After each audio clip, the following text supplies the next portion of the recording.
Carregador. Não vai descarregar aí não, no meio do caminho, né?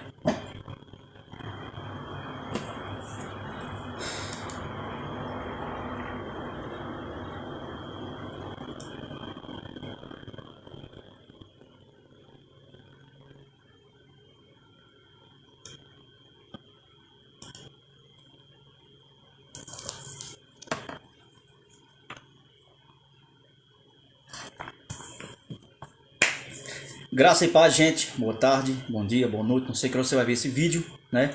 Como prometido, estamos aqui para mais uma exposição da palavra de Deus, né? Para aqueles que estão seguindo aí essa nossa exposição da carta aos Hebreus, né? Estamos aqui hoje para fazer a exposição do capítulo 6, um capítulo bastante complexo.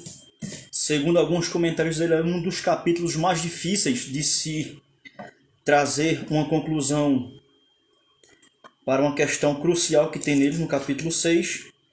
E nós estamos aqui hoje não para trazermos a resposta definitiva, mas apenas para fazer uma abordagem segundo aquilo que eu entendo do texto, ok? Então hoje a gente vai fazer aqui uma explanação do capítulo 6 da carta aos Hebreus. É um capítulo bastante complexo, como eu venho aqui falando. Ele contém 20 versículos, é um capítulo até um pouco grande, ok? Mas a nossa intenção aqui é fazer a exposição de todo o capítulo 6, ok? Onde tem aqui por tema uma exortação ao progresso na fé. Ou seja, onde ele vai trazer ali advertências, né, para aqueles que estagnaram, que pararam num tempo e não quiseram progredir na caminhada da fé cristã. E isso era um perigo para aqueles irmãos, porque eles poderiam correr o risco de permanecerem ali estacionados, e o próximo passo seria uma apostasia, uma negação da fé em Cristo. E o autor, conhecendo as fraquezas do homem, ele também como homem sabe das necessidades, então ele ali vai trazer essa exortação, né, para que haja uma volta ao verdadeiro sentido que ele chamou aqui de ficar firmes, arraizados em Cristo. Então aqui essas questões aqui são bem plausíveis e a gente vai tentar aqui trazer uma exposição baseado no capítulo 6. Eu não vou aqui mais fazer uma revisão, porque as aulas vão ficar sendo salvas no YouTube. Se você não assistiu o capítulo 5, você vai no meu canal, assiste o capítulo 5 lá e você tem ali uma dinâmica, onde eu venho ali traçando desde o comecinho toda a carta. Seria necessário que a gente fazer apenas uma pequena retrospectiva do finalzinho do capítulo 5, que isso é essencial. Porque se você observar o capítulo 6, os 3 primeiros versículos é como se fosse um resumo final do que ele começou no capítulo 5, no finalzinho do capítulo 5. Então, para você entender essa linha de raciocínio que ele vem desenvolvendo, e tem esse desfecho aqui que é problemático, do versículo 4 ao versículo 6 do capítulo 6, você tem que entender sobre o que ele vinha discorrendo para chegar nesse ponto. E até para que você fique mais por dentro, seria necessário você pegar a perícope do capítulo 5, finalzinho, e emendar com o capítulo 6, tá ok? Então uma leitura ideal seria do capítulo 5, versículo 11, até o capítulo 6, versículo 3. Tem todo ali o seu desenvolvimento, a sua exortação. E aí você vai entender melhor o que ele quer dizer quando ele vai abrir o versículo 4 a 6, com essa advertência do perigo, da apostasia, do desvio espiritual. Okay? Então vamos aqui logo de início fazer um pequeno resumo do que é o capítulo 6. Se você observar, ele está estruturado em 20 versículos.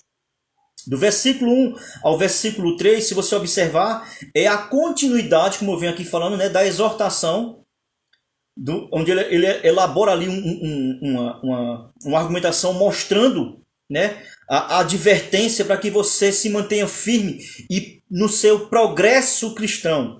Versículos 4 ao versículo 6, ele mostra que ao parar no tempo, ao não querer progredir, ele mostra que isso aí torna-se impossível de novo a restauração para aqueles que abandonaram, para aqueles que caíram e não quiseram continuar no progresso. Ele mostra que há ali uma impossibilidade de trazer de novo ao arrependimento. Ok?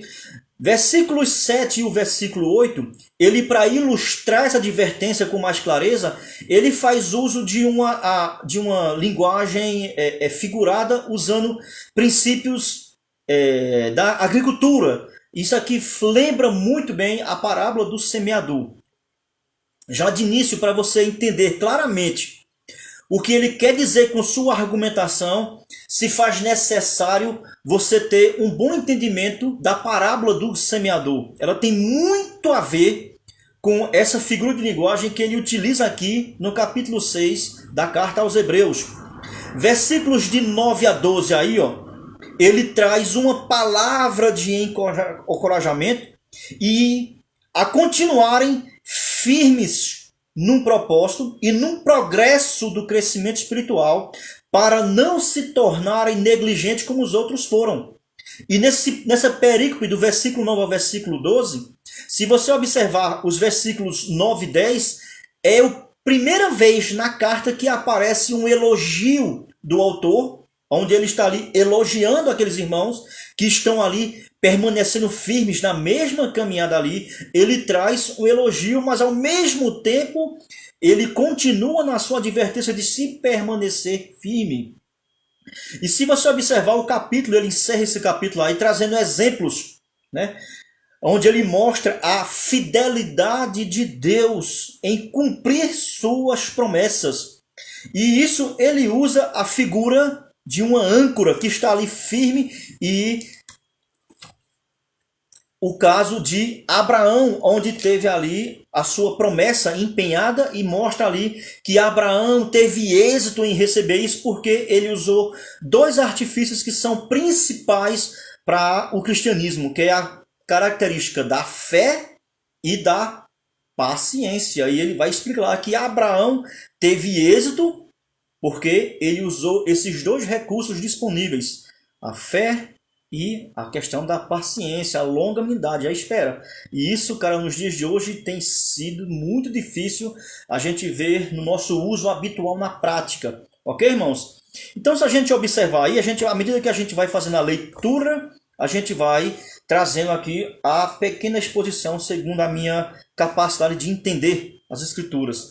Se você observar, como eu falei bem logo no início, para você entender esse capítulo 6, esse princípio aqui que ele tem aqui dos versos 1 a 3, você tem que ligar esses 3 versículos iniciais com os versículos finais do capítulo 5 da carta aos Hebreus. Aí você entende melhor esse tipo aqui de progresso que ele quer desenvolver naqueles irmãos que estavam o quê? Lembre-se que todo o contexto da carta aos Hebreus é debaixo de uma perseguição ali que era muito ferrenha naqueles primeiros irmãos. Eles sofriam ataques, eles eram presos, muitos foram mortos, outros foram expulsos, outros tinham suas rendas caçadas, e tudo que ali envolvia perseguição estava ali caindo com chuva em cima daqueles irmãos. Então a opressão em cima deles era imensa.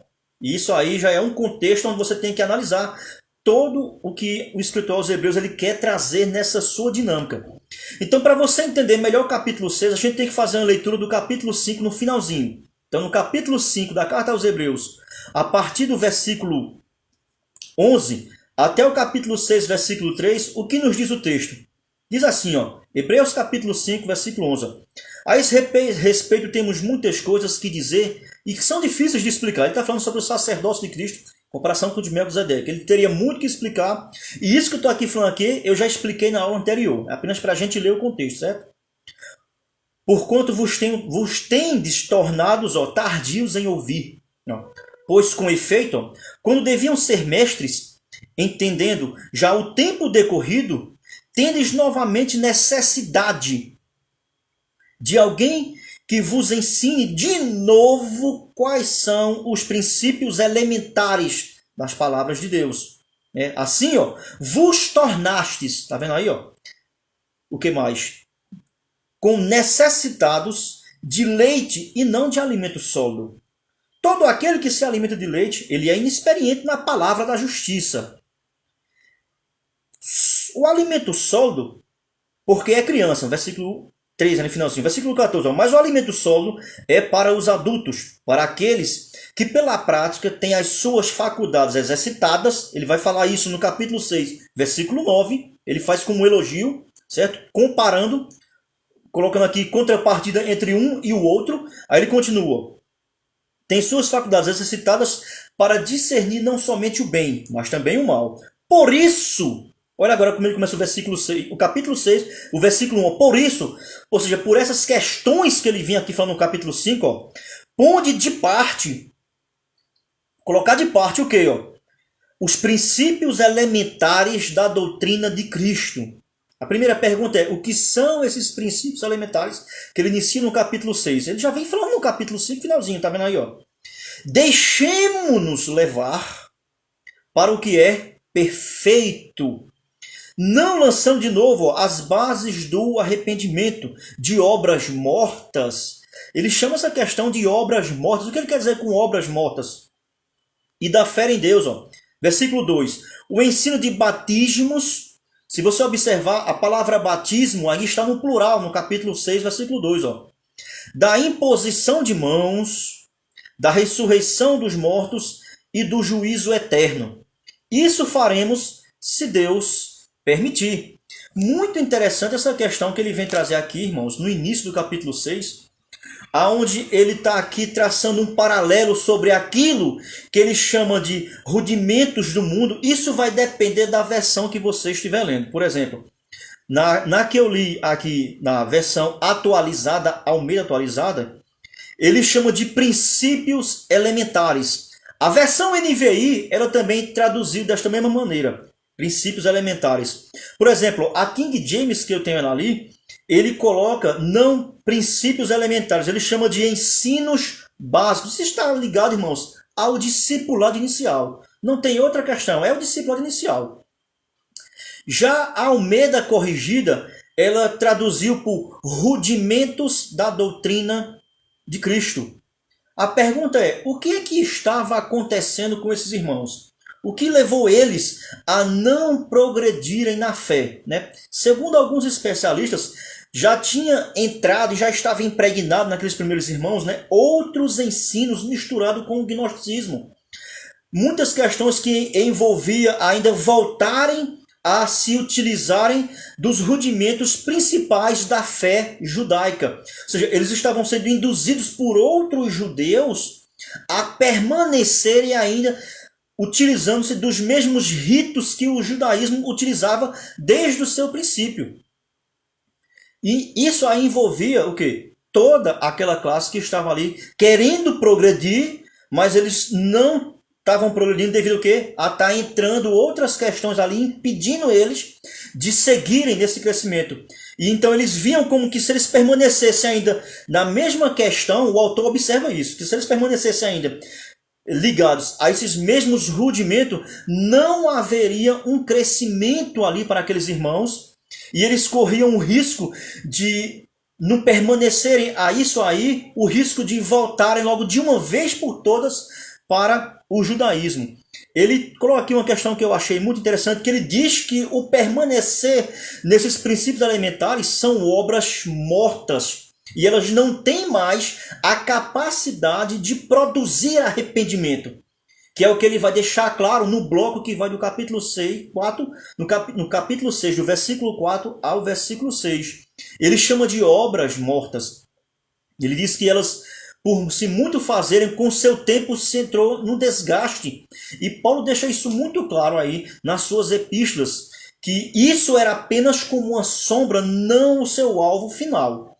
Mas os primeiros crentes dessa época, eles estavam ainda impregnados, querendo voltar, como muitos voltaram para esses velhos ensinos.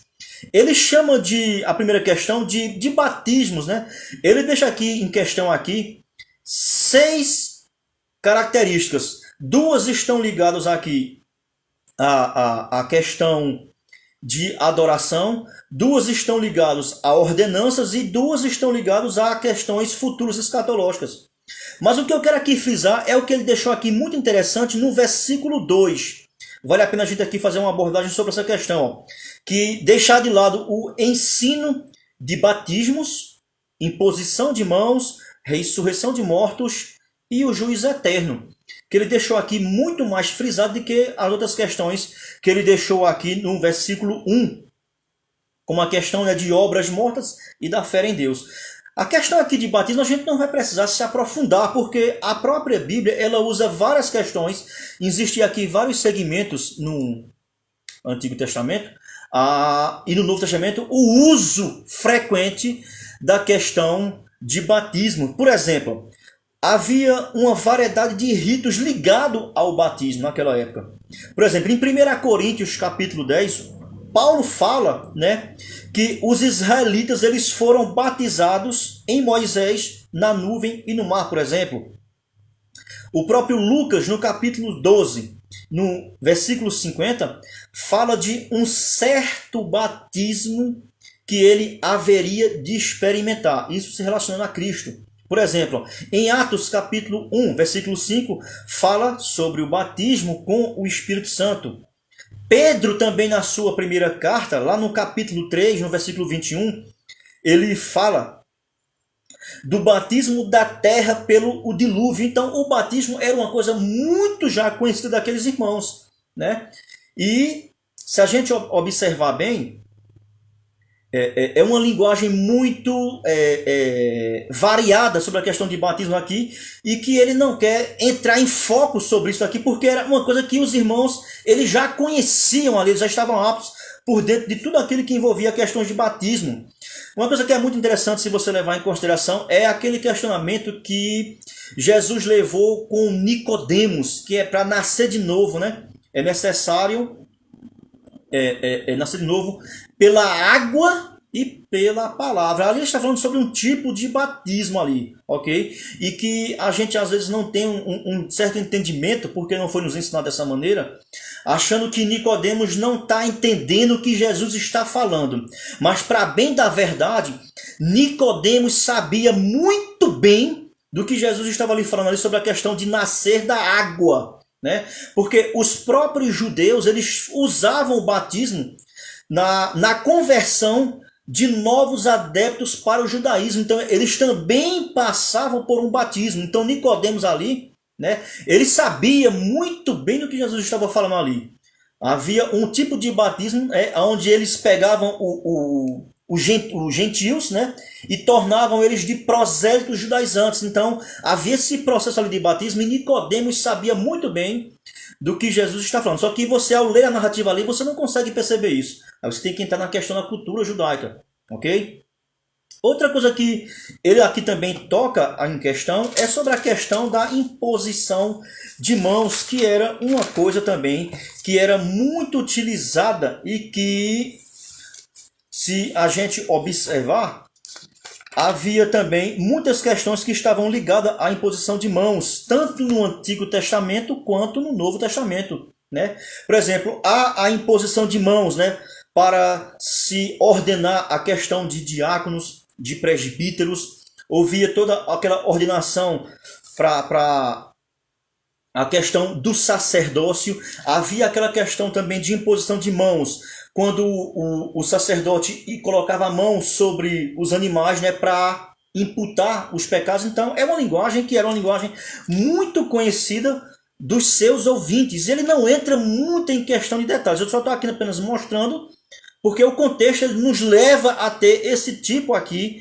de ideia. Então, quando ele quer falar sobre batismo, sobre imposição de mãos, ele não está trazendo nada de novo para aqueles irmãos, apesar de eles já terem bastante conhecimento sobre o que eles aqui estavam falando. Quando ele vem tocar aqui sobre a questão de ressurreição dos mortos, se você observar, o texto tem aqui uma expressão que vale a pena você frisar. Olha só, versículo 2 do capítulo 6. O ensino de batismos e da imposição de mãos, da ressurreição dos mortos. Se você for curioso, eu peço que você entre aí no meu canal, que tem uma aula que eu falei aí sobre uma série de lives de escatologia, onde a gente traz aqui mais argumentação, mais clareza sobre essa diferença da expressão ressurreição dos mortos e ressurreição dentre os mortos. A ressurreição que ele está aqui tocando aqui é a ressurreição que era prometida ao Antigo Testamento para o povo judeu. É totalmente diferente. Mas também aqui nós podemos levar em consideração que ele está evidenciando a ressurreição de Cristo como sendo a principal e que era a doutrina principal do cristianismo. Ela é a doutrina principal. Se nós tirarmos o entendimento da doutrina principal da ressurreição dos mortos, da ressurreição de Cristo, nós acabamos com o cristianismo. O cristianismo sobrevive devido à ressurreição de Cristo. A questão do juiz eterno, talvez ele queira trazer aqui uma ideia, né, de que essa questão de juízo que ocorria muito naquela época e que não havia necessidade disso, com uma forma dele demonstrar que todos nós iremos comparecer a um tribunal, onde um juiz com a justiça verdadeira é que exercerá com clareza esse juízo. Então ele traz ali a ideia, esses pequenos princípios, né, que são questões que são iniciais para um discipulado e que eles queriam sempre permanecer nesse ensinamento. Apenas aqui uma argumentação para a gente introduzir o assunto, ok? Então, para você agora entender como é que ele agora vai trazer essa advertência, que é o ponto mais, eu creio que o ponto mais difícil da carta aos Hebreus, é esse versículo 4, o versículo 5 e o versículo 6. Eu acho que talvez você que está assistindo aí no meu canal, e é curioso, né, como eu também sou, deve estar aí esperando para ouvir qual é a posição que eu defendo com relação ao que o autor traz aqui, porque há essa briga no meio acadêmico, né, da questão que envolve a salvação, de uma vez salvo, salvo para sempre. Ou se uma vez salvo, devido à negligência, você pode perder a salvação. Ou se o texto em si não está falando de salvação. O que é que esse texto em si, tão polêmico, né, e tão discutido, o que realmente esse texto tem a nos dizer? Eu fiz aqui algumas pesquisas, mas o primeiro que a gente vai aqui fazer é a leitura do texto. Então, pode observar que ele já começa aqui, ó, é impossível. O que é impossível? A pergunta que nós temos que fazer é essa: o que é impossível? O autor aqui coloca como uma impossibilidade.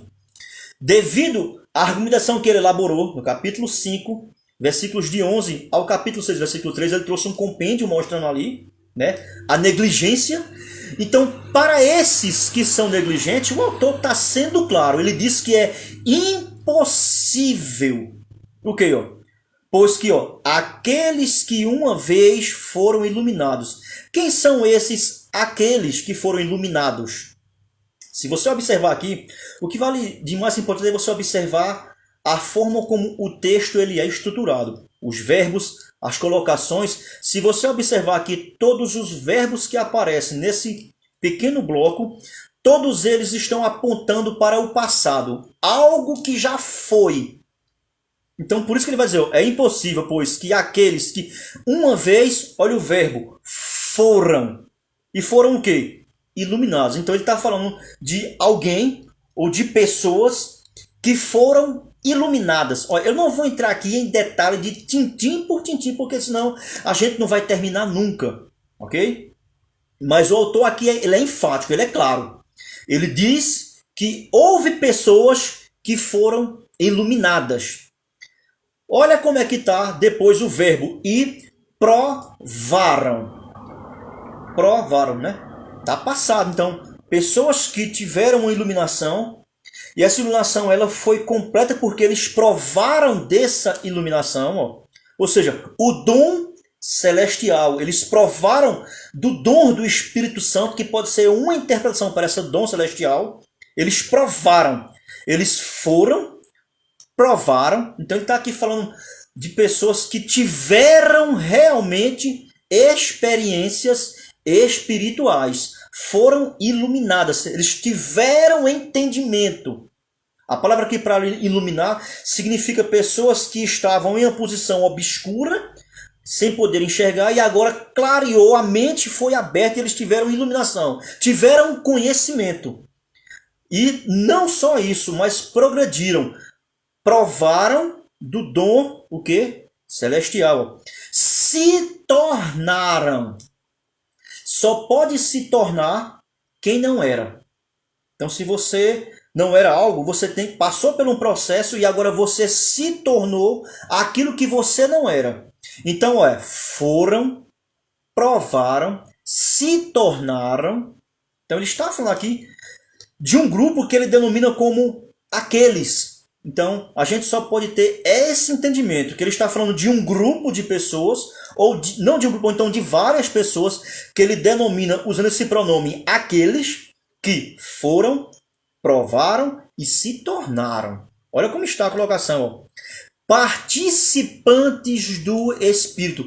Ele usa 3 características comprovando a autenticidade desses irmãos: iluminados, dom celestial e participantes do Espírito. 3 questões que eles foram, provaram e participaram. 3. Agora no versículo 5. De novo, ele vai dar aqui outra questão. Provaram, de novo o verbo provar no passado, ó. A boa palavra de Deus, outra questão espiritual. O que mais? E os poderes do mundo vindouro. Questão escatológica. Eles tiveram conhecimento, eles viram as questões que estão relacionadas ao futuro. O que mais agora? Vírgula. E caíram. Meu irmão, só pode cair quem está em pé. Por isso que Paulo tem aquela advertência. Aquele que está em pé, cuide para que não. Esse aqui talvez eles não cuidaram. Talvez eles não se empenharam. E o que? E caíram. O verbo também está no passado. Eles caíram, eles se desviaram. Vamos continuar lendo. Então, para esse tipo de pessoa que passou por essas experiências de forma clara, de forma visível, a ponto de experimentar, ser iluminado, provar o dom da palavra, os dons das questões. Então, para esses que tiveram essas experiências concretas e visíveis, então, para esse é o quê? É impossível. E o que é impossível, irmãos? Ele vai dizer aqui, outra vez, renová-los para o arrependimento. O batismo lá de João Batista era para arrependimento. O batismo do Antigo Testamento que adentrou com o ensino de João Batista no Novo Testamento. E o próprio Jesus falou que o batismo de João era para arrependimento. É impossível para eles renová-los. Visto que de novo estão crucificando. Então voltar para esses velhos rudimentos é como se ele estivesse aqui um contraponto, meus amados. Então está dizendo que aqueles que não persistiram e desistiram e caíram e tentaram de novo e querem tentar de novo se reconciliar, tentar de novo produzir arrependimento nas velhas práticas do judaísmo, elas não têm mais esse poder para fazer isso. Porque você fazer isso é como se você fosse de novo querer crucificar a Cristo. Essa é a ideia do texto que eu consigo extrair com essa minha pequena leitura, esse discernimento que eu tenho. Possivelmente eu vejo que é isso que o autor está colocando um contra o outro. Então ele está advertindo para esses que ainda permaneceram, se tentarem fazer como aqueles que estão fazendo, que continuam a fazer, para tentar buscar de novo, é impossível, não surte efeito. Por isso que ele vai dizer, e caíram. Só pode cair se estiver em pé. Olha o que vai acontecer. É impossível outra vez renová-los para arrepender, visto que de novo estão crucificando para si mesmo. Quem? O Filho de Deus e o expondo à vergonha pública. Termina o versículo 6. Eu estava aqui observando, irmãos, sobre essa questão. Como é que é difundido aí pelo meio acadêmico, né? De tantas interpretações que tem, eu achei aqui 2. Eu vou falar aqui sobre 3, né? as mais explanadas. Por exemplo, há um grupo que entende que essa pequena porção que o autor aqui escreveu, eles interpretam que o autor está falando não de crentes verdadeiros. Depois dessa leitura com calma, a gente vê que fica meio complexo, né? Mas eles interpretam, a gente tem que respeitar, porque a opinião, né, ela é de cada um.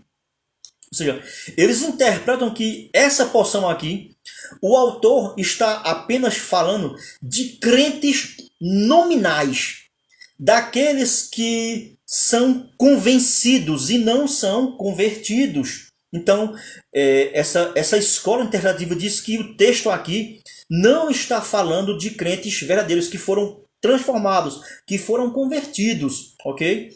E para isso aí, essa corrente, eu estou usando aqui esse comentário aqui, ó.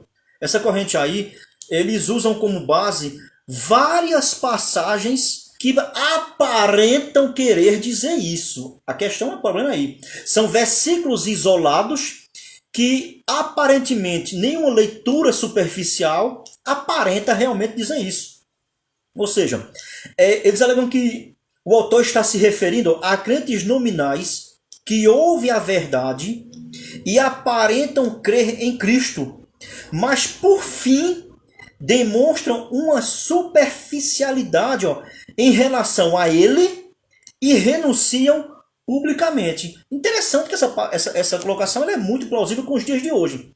Porque a gente consegue observar que tem muitas pessoas hoje que estão caminhando junto com a gente, que parecem realmente, né, estarem ali convictos de que realmente estão ali em Cristo, mas na primeira decepção,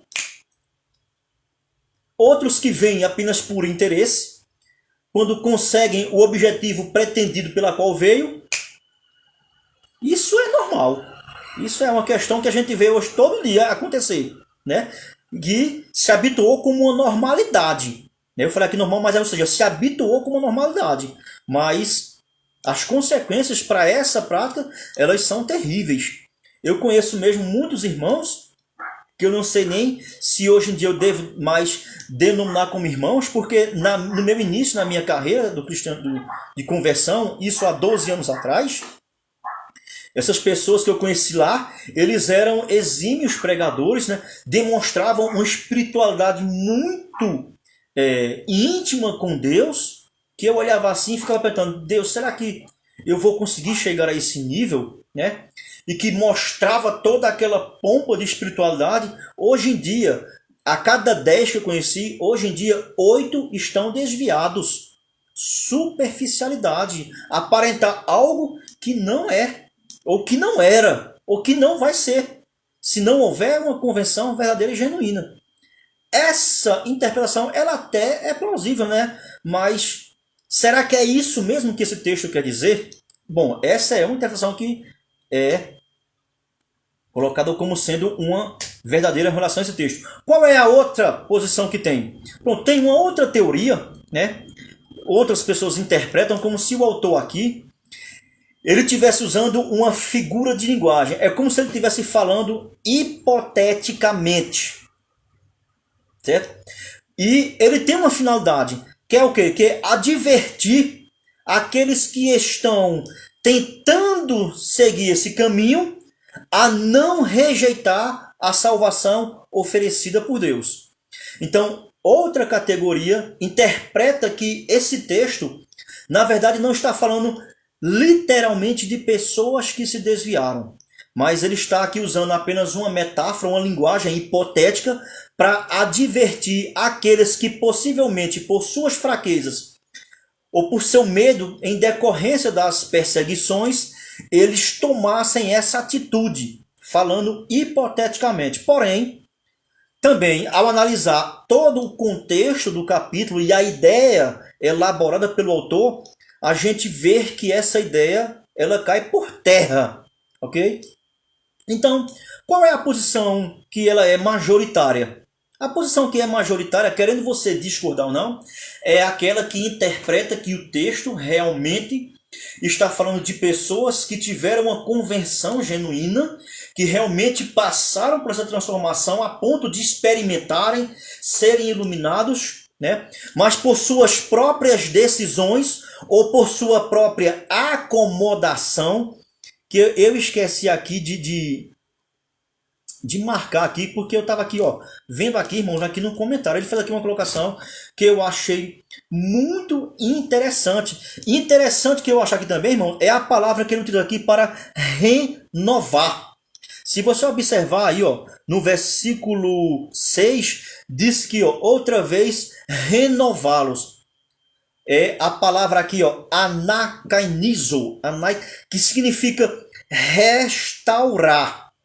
Então, você só pode restaurar algo que foi destruído, que foi quebrado, que foi corrompido, que perdeu a sua originalidade.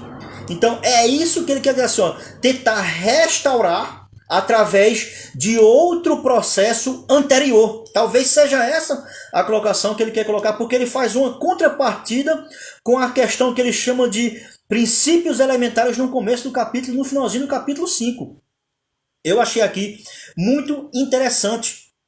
Então, essas eram as colocações que a gente poderia aqui fazer, irmãos, com relação aqui ao capítulo 6. Eu sei que é pouco, é limitado, porque senão se a gente fosse aqui apenas se debater nesse pequeno trecho, a gente ia passar o dia, né? E cada um tem uma opinião. Cada um tem uma opinião. E uma coisa que a gente deve sustentar, irmãos, é que nós devemos respeitar uma opinião do outro. O meu ponto de vista, eu fico com essa posição de que o autor aqui, ele se refere, né, realmente a pessoas que realmente tiveram uma transformação verdadeira, mas por negligência do crescimento espiritual, eles jogaram fora uma oportunidade, eles desprezaram e rejeitaram aquilo que é oferecido de graça para todos. Sim, para você entender bem essa colocação aqui, do que ele faz, o versículo 7 e o versículo 8. Olha o que é que o autor vai dizer, ó. Porque a terra que absorve, essa expressão porque, ele está trazendo aqui, ó, um comparativo agora. A terra, então ele vai falar aqui sobre dois tipos de terra. Irmãos, essa parte aqui do versículo 7 e o versículo 8, para você entender ela, é só você ler em comparação, em paralelo com a parábola do semeador. São 4 tipos de terreno. E diz que em todos os 4 houveram, a semente foi lançada. Então o problema não está na semente, o problema está no quê? No tipo de terreno, na forma como ele vai germinar aquela semente. Como a semente vai se adaptar ali àquele terreno. É o que ele está aqui dizendo, ó, porque a terra que absorve a chuva que frequentemente cai sobre ela, a princípio sabemos que a chuva, tem gente falando comigo no zap, não dá não agora, né? A chuva cai em todo tipo de terreno como o quê? Como uma forma graciosa de Deus, é uma bênção de Deus. Então, a chuva não cai diferente em um terreno e cai diferente no outro. A chuva é a mesma para ambos os terrenos. Essa própria aqui, ó, esse próprio exemplo figurativo aqui que ele usa, já faz cair por terra o pensamento calvinista, né, sobre a questão é uma questão que o Calvino coloca que aqui é muito interessante, né, sobre a forma como o evangelho, né, como Deus entrega o evangelho para os eleitos e para aqueles não eleitos, que há uma diferença no tratar, né, de como o evangelho chega para o eleito e como ele chega para o réprobo, que é uma língua utilizada pelo calvinismo. Essa própria comparação que o autor aqui faz, já faz cair por terra que não há diferença do evangelho para qualquer tipo de pessoa. Porque ele disse, ó, que a terra que absorve a chuva frequentemente, ó, cai sobre ela. E ok, ó, e produz erva útil para aqueles por quem é também cultivada. Então a chuva cai, ele vai usar aqui um exemplo. A terra tem que ser cultivada. Então o trabalhador, para que ele possa se beneficiar do que ele plantou, a chuva só quem manda é Deus. Porém, quem cultiva a terra é o trabalhador. É o agricultor. Deus não vai descer para cultivar a terra, irmãos. Olha que coisa interessante. Então, de quem é esse progresso? É do agricultor.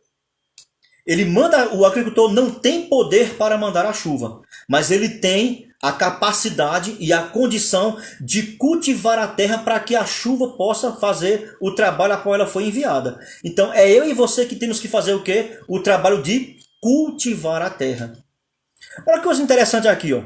Para aquele para quem é também o cultivador, recebe bênção da parte de Deus. Quais são as bênçãos? Os primeiros frutos, a colheita. Então é isso o comparativo que ele faz aqui com a questão para aqueles que recaíram. O que aconteceu? Eles receberam a chuva, que era a bênção de Deus, porém eles pararam no cultivar a terra.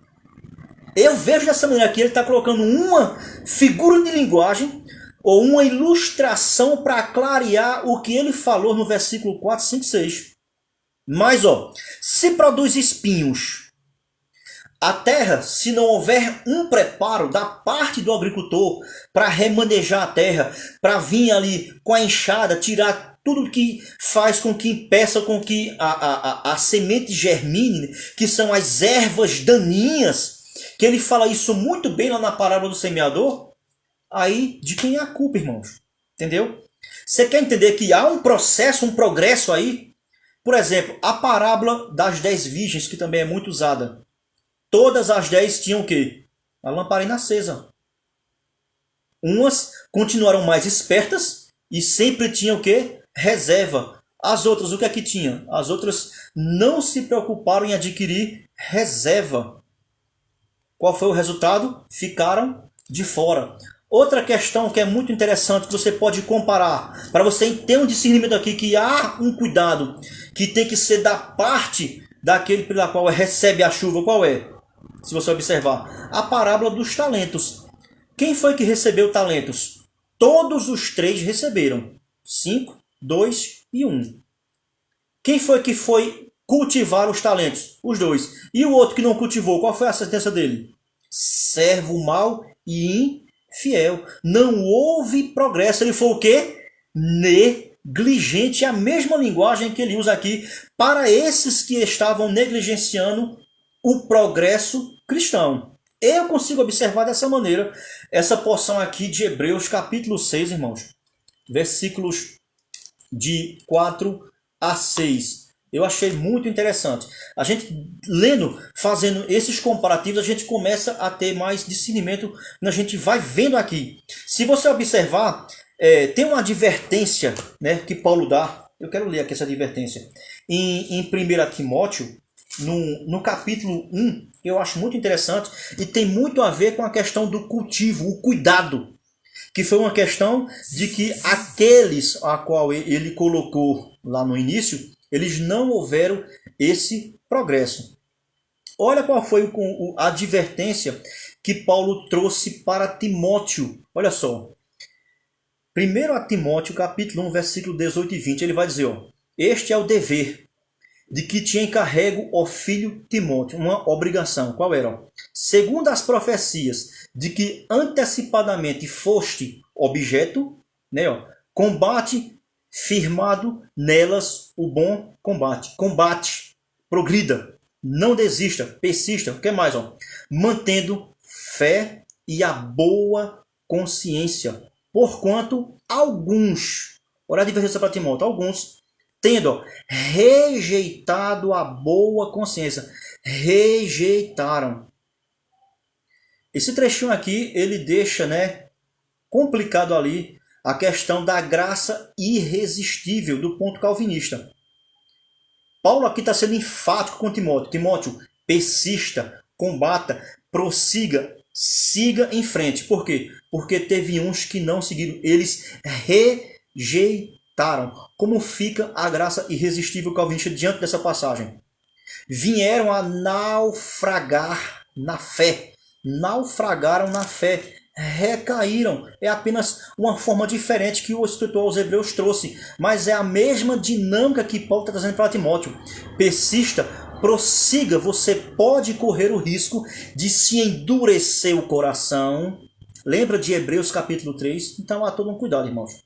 Então, com essas colocações que a gente está aqui trazendo aqui à tona, fica claro, no meu ponto de vista, não é a palavra final, que na minha posição o autor está se referindo a pessoas verdadeiras que tiveram a transformação clara, porém a rejeitou por livre vontade, não porque foram predeterminadas por um decreto maligno na eternidade imutável e secreto.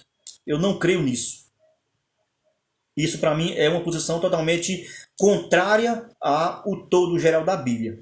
Depois de passarmos por isso, o que é que a gente pode entrar aqui, irmãos? Nos versículos de 9 a 12 aqui, ó. É algo onde ele muda um pouco a tônica que ele vinha tratando para com aqueles. Depois traz essa advertência para os que continuam persistindo. Ele elogia o que, irmãos? A fidelidade daqueles irmãos que o quê? Que continuaram preservando de forma que ficou evidente. E isso era o quê? Uma demonstração do progresso cristão. Olha que coisa interessante, ele vai dizer aqui nos versículos agora, ó, 9. Ó. Quanto a vocês todos, essa aqui, irmãos, é o pontapé inicial aonde aquela turma que diz que esses aqui não eram crentes originais, eram apenas nominais, é devido a essa colocação gramatical que traz o versículo 9. Ó. Quanto a todos vocês, quanto a vós outros. Né? Então aqui parece que ele está aqui falando agora de um grupo diferente. Ele está falando para o mesmo grupo. Apenas agora trazendo uma forma diferente de se expressar. Porque ele apontou, ele estava falando com aquele grupo, mas mostrando a situação daqueles que não prosseguiram, que pararam, que voltaram atrás, que caíram. E agora ele olhando para esses que estão ali ainda continuando, ele vai dizer, ó, por quanto a todos vocês, porém, esse porém aqui, ó, é uma advertência, ó, amados, estamos persuadidos das coisas que são melhores e pertencentes à salvação.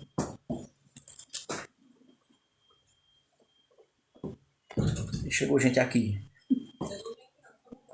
E foi. Fugiu aqui a minha de raciocínio, irmãos. A salvação. Ele traz aqui algo, né, que está ligado à perfeição do progresso cristão. Né? Ou seja, estamos persuadidos de que há coisas melhores. Não aquelas que foi no início, que ele chama de obras mortas. Ele vai dizer, ó, quanto, amados, estamos... Olha como ele colocou aqui agora o verbo aqui, estamos. Ele também se inclui junto com aqueles que estão no progresso cristão, no progresso do crescimento. Ó. Quanto a todos vocês, todavia, ó amados, ó, estamos persuadidos. Aqui também a gente pode aqui, fazer aqui um acréscimo sobre a colocação desse verbo estamos, a qual parece indicar que o autor a escrever ele não estava só. Porque senão ele poderia dizer assim, ó, amados, estou persuadido, mas ele diz, ó, estamos, né? Dá aqui a ideia de que possivelmente ele não se encontrava só a escrever essa carta, ó, das coisas que são melhores e que elas estão ligadas ao quê? Ao processo da salvação. Ainda que falamos desta maneira, o quê? De forma resumida. O que eu acho interessante aqui, mano, é que ele reconhece que aqueles poucos que restaram, não podemos dizer se serão poucos, serão muitos, mas ele reconhece que aqueles que estavam ali ainda firmes ali, eles tinham noção ou conhecimento das coisas que pertenciam à salvação e que eram amplas, e eles deviam ainda prosseguir rumo a esse caminho final. Se você observar agora o versículo 10, ele traz aqui uma questão muito interessante no versículo 10. Olha só, ó. Porque Deus, ele usa aqui a palavra porque, ó, Deus não é injusto. Ele está aqui falando sobre a questão, né, do galardão, o presente de Deus, sobre aqueles que permanecem firmes ainda caminhando na fé.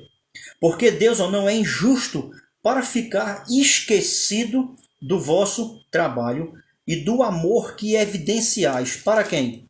Para com o seu nome. Pois servistes e ainda servis aos santos. Se você observar aqui, ele está trazendo um elogio. Ele está elogiando aqueles irmãos que ainda continuam no progresso e que passaram pelas mesmas dificuldades que os outros passaram, porém eles permaneceram firmes e que Deus estava observando e que iria retribuir de forma justa sobre aqueles que permanecem firmes e que ainda estavam permanecendo. Olha só, porque servistes, que foi uma questão que os outros, parenteticamente falando, talvez se enquadraram, mas eles não continuaram no serviço cristão e ainda serves. Eu achei aqui interessante porque ele traz uma advertência logo em seguida. Após ele fazer esse elogio e reconhecer que aqueles irmãos que estavam lá, eles estavam convictos, né, de que algo melhor estava reservado para eles e que Deus futuramente galardoaria eles. É uma forma de linguagem que ele usa aqui de frente para falar. E ele diz que eles serviram e ainda continuam servindo. Hoje, uns servem, outros já não querem servir mais. Fica complicado. Então, olha qual é o desejo, agora no versículo 11. Qual é o desejo que o autor tem para com aqueles irmãos que o quê? Que serviram e ainda continuam a servir. Qual é o desejo que o autor tem? Ele traz isso de forma o quê? De forma como uma advertência agora. Após ele elogiar o progresso, porém esse progresso ele é contínuo. Por que ele traz essa advertência? Porque o nosso coração ele é falho e ele tem o desejo em permanecer ali parado. Por isso que ele vai dizer, ó, desejamos, porém, após a sua advertência, desejamos, porém, continue, ó, cada um de vós.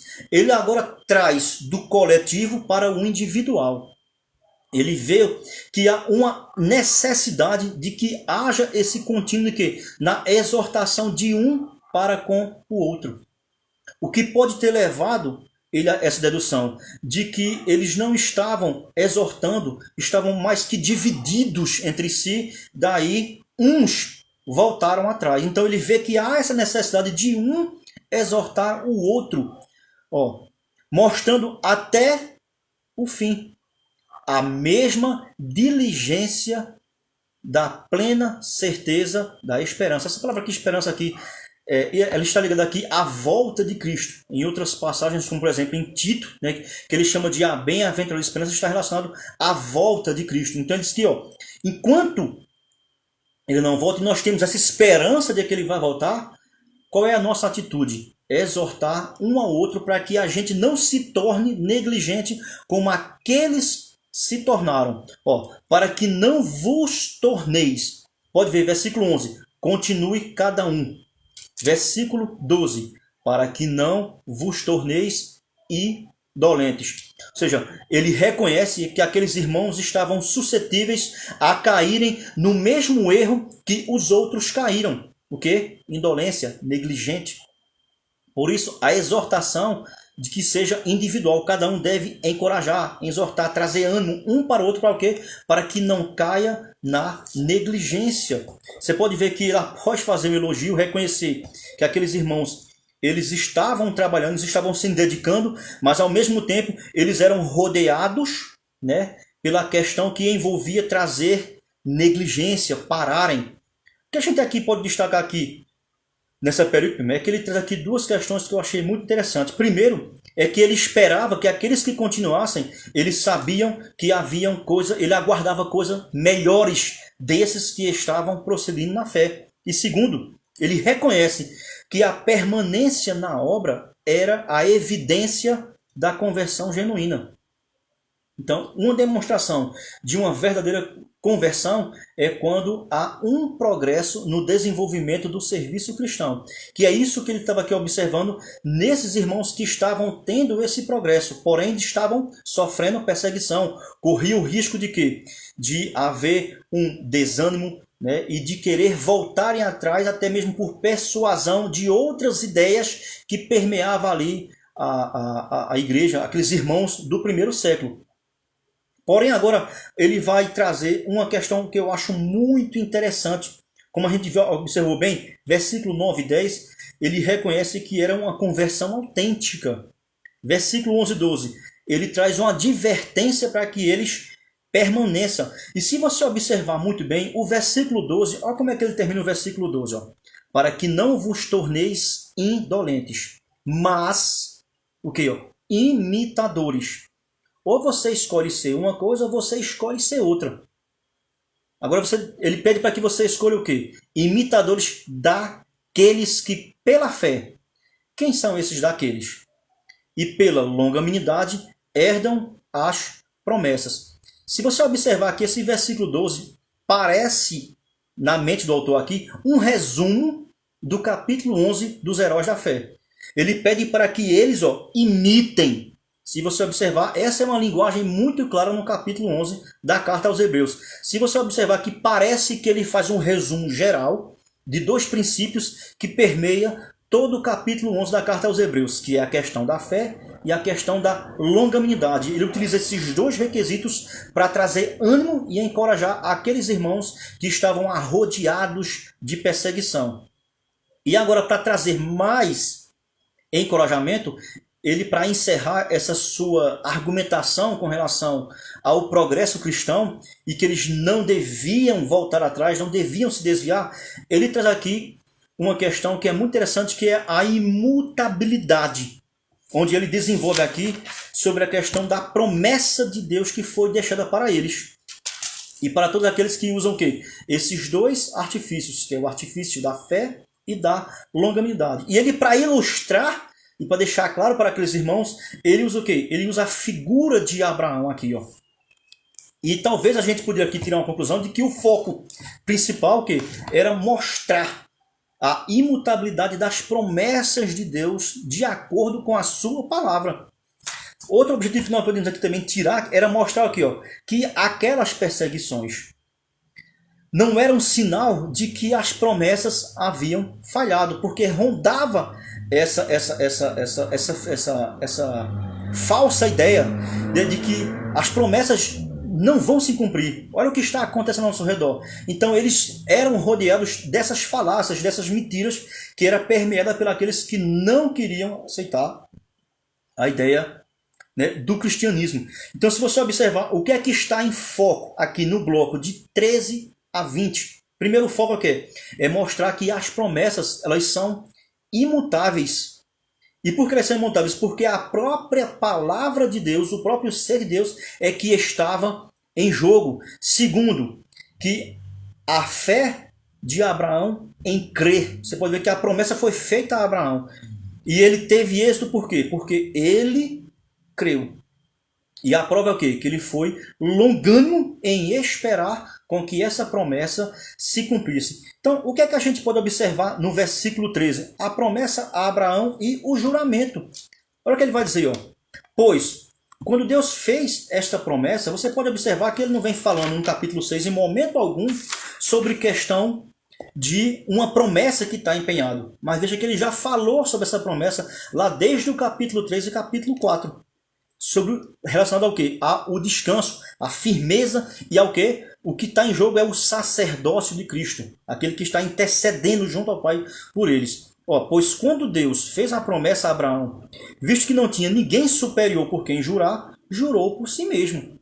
Isso é uma questão que está lá em Gênesis capítulo 22, versículo 16 e versículo 17, que leva a gente também para um outro assunto que é muito peculiar, entre os verdadeiros filhos de Abraão, se são a descendência física ou se é a descendência espiritual. E lá em Gênesis capítulo 22, o versículo 17 deixa bem claro a quem é que Deus está se referindo aos verdadeiros filhos de Abraão, a qual Paulo faz menção em Romanos capítulo 4 e lá no livro de Gálatas. Então o versículo 13 está ok. A promessa está em jogo como forma de juramento. O versículo 14, ele vai citar Gênesis capítulo 22 para reforçar e clarear a ideia que ele levanta com esse exemplo. Versículo 15 é o cumprimento da promessa. Que ele vai dizer, olha, assim, ó, depois de esperar com paciência, ele está se referindo a quem? A Abraão. E qual foi o resultado? Obteve Abraão a promessa. Abraão, após 25 anos de espera e sempre prosseguindo crescer em obediência a Deus, como o próprio Deus fala, na minha presença, ele obteve 25 anos depois. Né? Então, ou seja, não era aquele momento peculiar, curto que eles estavam ali passando, que ia fazer com que eles perdessem a convicção e não crescem nas promessas. Talvez esse fosse o foco ali. Ele queria mostrar que essa perseguição, os outros também passaram, que ele vai explicar no capítulo 11, porém, eles não desistiram, eles alcançaram, continuaram persistindo. Olha o que ele vai dizer no versículo 16. O versículo 16 aqui, ele mostra qual é a finalidade do juramento. Ele traz uma questão que é judicial, humana, né? E que por homens falhos, pecadores, faz e há um empenho ali guardado, quanto mais a Deus, que não é homem, que não pode mentir. Que ele traz aquele versículo muito conhecido lá no livro de Números, que Deus não é homem para que minta, nem filho do homem para que se arrependa. Então ele traça esse paralelo, mostrando, né, que assim como o juramento de um homem é válido e é aceito, o de Deus ainda é muito superior a isso aí. Ó. Versículo 16. Ó. Pois os homens juram pelo que lhe é superior. E o juramento, servindo de garantia, é uma prova que ali nenhum vai quebrar as partes. Para eles, ó, é o fim de toda contenda. O que é que ele vai dizer agora no versículo 17? Ó? Por isso, por esse mesmo princípio, Deus, ó, quando quis mostrar mais firmemente aos herdeiros da promessa, a minha pergunta é: quem são esses herdeiros da promessa? Os filhos espirituais de Abraão por meio da fé, não a descendência física de Abraão. Olha, a imutabilidade do seu propósito, da sua vontade, foi o que ele fez aqui, ó, se interpôs com um juramento para tirar toda a questão de dúvida que talvez existisse nessa questão.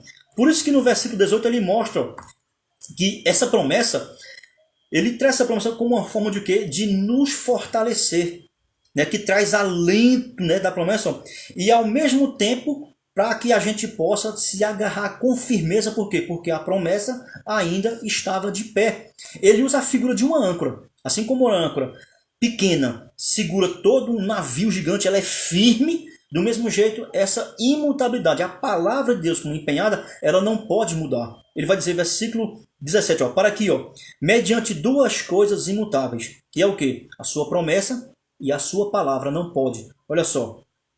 Nas quais, ó, é impossível que Deus minta. Tá vendo a linguagem que ele usa aqui, ó? Traz o quê, ó? Forte alento, tenhamos esperança. Ele fala sobre ficar firme, isso nos dá, né, alegria.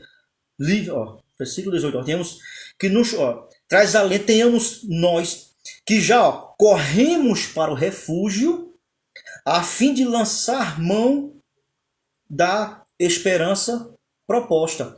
Olha o que ele vai dizer agora no versículo, a qual temos por âncora da alma. Ele diz que o que nos ancora, que nos produz essa firmeza e que nos deixa alicerçado é o que? É a palavra de Deus ter sido empenhada através do seu juramento como promessa aos descendentes de Abraão, e que eram eles que estavam passando por essa necessidade agora. Ele diz assim, ó, tenhamos ela como uma chave que nos motiva. Ele usa aqui a palavra de alento, né? De calmaria, é isso que ele quer dizer. Aí ele vai dizer no versículo 19 aqui, ó, ele usa a figura de uma âncora, né? E isso para trazer clareza àquilo que ele quer ensinar. Olha o versículo 19, a qual temos por âncora da alma, segura e firme, e que penetra além do véu. É uma coisa que Cristo, como ele aqui traz aqui, ó, que Cristo, assim como a âncora está firmada, assim do mesmo jeito é a promessa. Cristo está firmado e ele está do outro lado, e que não tem como ele sair mais, ele está lá, garantindo o quê? Que essa promessa seja cumprida. Aí ele vai dizer, ó, onde Jesus, versículo 20, de novo aqui, ó, como precursor, entrou por nós, de uma vez definitiva, totalmente diferente do sumo sacerdote, que só poderia entrar uma vez por ano. Cristo entrou de uma vez por todas e permanece nessa função eternamente, segundo o que? A ordem de Melquisedeque. Irmãos, a gente vai parar por aqui. A intenção era o quê? Era fazer apenas uma pequena exposição do capítulo 6, porque eu acho que já vai em mais de 1 hora, certo? E para que não fique muito cansativo e a gente não fale coisas que não deve falar e não fique misturado aqui bem o entendimento. Ou seja, ele mostra que Cristo como precursor. Essa prova que precursor aqui, ele é utilizado aqui, que era como se fosse navios pequenos, que pegava essa âncora dos navios grandes e levava pelo canal estreito, né, para que ela fosse depositada em um lugar firme, ou seja, que ele tinha a certeza que aquele que vai na frente, os outros iriam seguir na mesma direção, com a mesma firmeza. É uma linguagem aqui bem interessante, ó. Ou seja, aquele que abre o caminho, então ele está como aquele que abre o caminho para que os outros venham e sigam na mesma direção e de forma na presença direta com o Pai eternamente. E mais uma vez aqui agora ele traz uma comparação com Melquisedeque, coisa que ele vai agora trabalhar melhor no capítulo 7. Você pode ver que ele começa a trabalhar a figura de Melquisedeque no capítulo 5, mas ele não desenvolve muito bem, ele apenas deixa ali uma pinceladazinha, e agora no final do capítulo 6 ele torna de novo a tocar nesse mesmo assunto. Possivelmente ele quer demonstrar que tem algo de importância nessa comparação entre o sacerdócio de Cristo e o sacerdócio de Melquisedeque. Coisa que ele vai agora trabalhar com mais clareza no capítulo 7, apenas traçando uma linguagem hermenêutica chamada de tipologia bíblica, onde Melquisedeque como um tipo de Cristo. Porém, o de Cristo ainda tem uma esfera superior. Irmãos, que Deus possa abençoar a sua vida, a sua família. E a gente está aqui nessa discussão, né, para que a gente possa melhorar e trazer mais entendimento, né, sobre uma carta que a gente não vê muitas mensagens, né, sendo difundidas no meio da igreja, porque é uma carta realmente muito complexa, ela é muito, muito peculiar, ela é única no Novo Testamento, onde traz essa linguagem bem elaborada, né, dos ritos do Antigo Testamento, mas como sombras e que apontava para algo superior e final na figura de Cristo. Que você possa aí compartilhar e que Deus abençoe a sua família, a sua vida, em nome de Jesus. Amém? Valeu, obrigado por ficar até aqui.